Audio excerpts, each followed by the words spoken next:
Retomando aqui a questão dos casos ativos, então, nós vimos o quê? Que o pico dos casos ativos aconteceu no mês de julho e agosto, quando chegou no máximo a 12 mil pessoas com a doença, num determinado momento.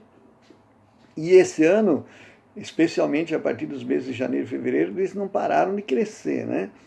Então, nós passamos de 15 mil, 18 mil, 20 mil, 25 mil, 28 mil, 30 mil, e há 2 semanas atrás nós batemos o pico com 38 mil pessoas doentes ao mesmo tempo.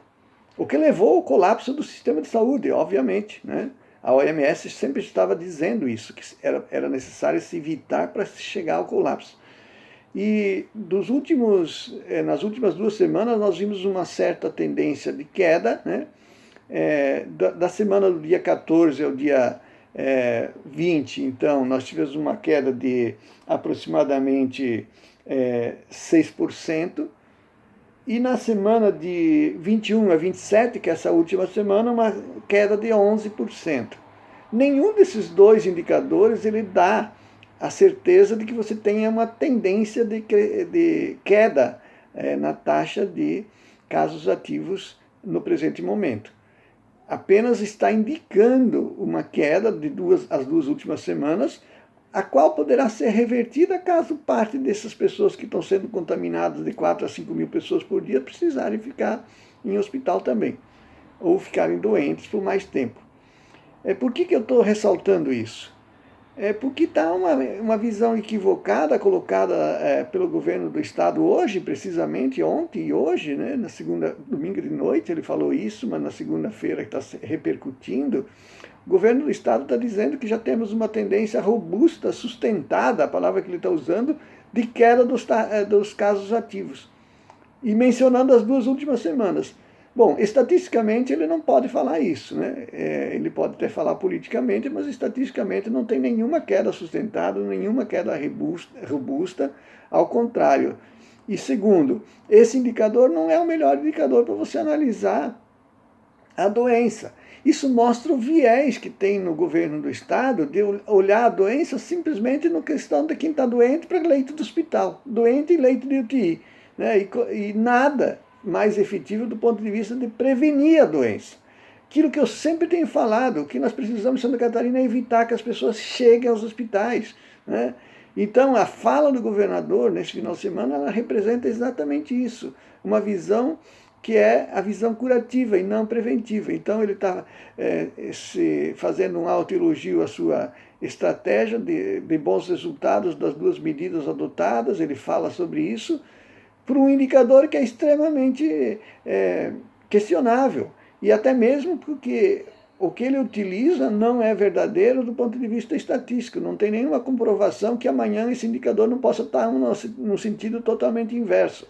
Então, eu recomendo que todos concentremos nos indicadores que são centrais, né, que são aqueles que eu falei antes, né?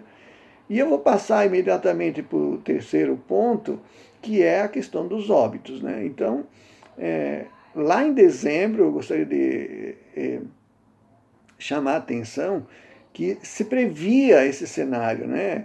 E é importante que, provavelmente vocês conhecem, a professora Margarete Dalcomo, da Fiocruz, e ela dizia com todas as letras, nós vamos ter nossos meses de fevereiro e março mais tristes das nossas vidas. E ontem ela falou o seguinte, abril também será pior, né? Ou seja, nós estamos colhendo aquilo que nós plantamos em dezembro e janeiro, né? E infelizmente de uma forma tão drástica como nós estamos vendo no último mês em Santa Catarina.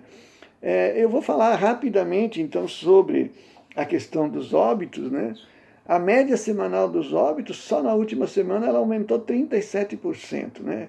Então, nós já passamos em 27 dias de mais de 3 mil mortos. 27 dias de março, mais de 3 mil mortos. Isso é a soma de 8 meses lá de trás, de quando começou a pandemia. É a gravidade da situação que nós estamos vivendo em Santa Catarina, né? Então, hoje nós temos uma taxa elevadíssima de óbitos, A média semanal móvel, ela não para de crescer. Para vocês terem uma ideia, em novembro ela estava em 25 óbitos por dia, em dezembro ela passou para 50, em janeiro ela passou para 75, em fevereiro ela passou para 98 e agora ela está em 130. Nós estamos tendo, a cada 5 horas, nós estamos tendo uma morte. Ou melhor, a cada hora nós estamos tendo 5 mortes em Santa Catarina, pelos dados últimos, que mostra então o quanto, né, essa taxa de letalidade ou o coeficiente de letalidade é expressivo. Para vocês terem uma ideia, o coeficiente de letalidade em Santa Catarina, o coeficiente de letalidade é o outro indicador que ele mede a relação entre as pessoas que ficaram doentes e aquelas que padeceram. Não tem uma correlação com a população. Mas, de qualquer forma, esse coeficiente de letalidade, ele está evoluindo de um jeito tão forte em Santa Catarina que em dezembro Santa Catarina era o quarto coeficiente de letalidade do país. Hoje já é o 12º, né? Aliás, era o 12º na semana passada e agora passou para o 15º diante da gravidade de óbitos ocorridos na última semana. Então hoje, Santa Catarina tem o 15º maior coeficiente de letalidade do país.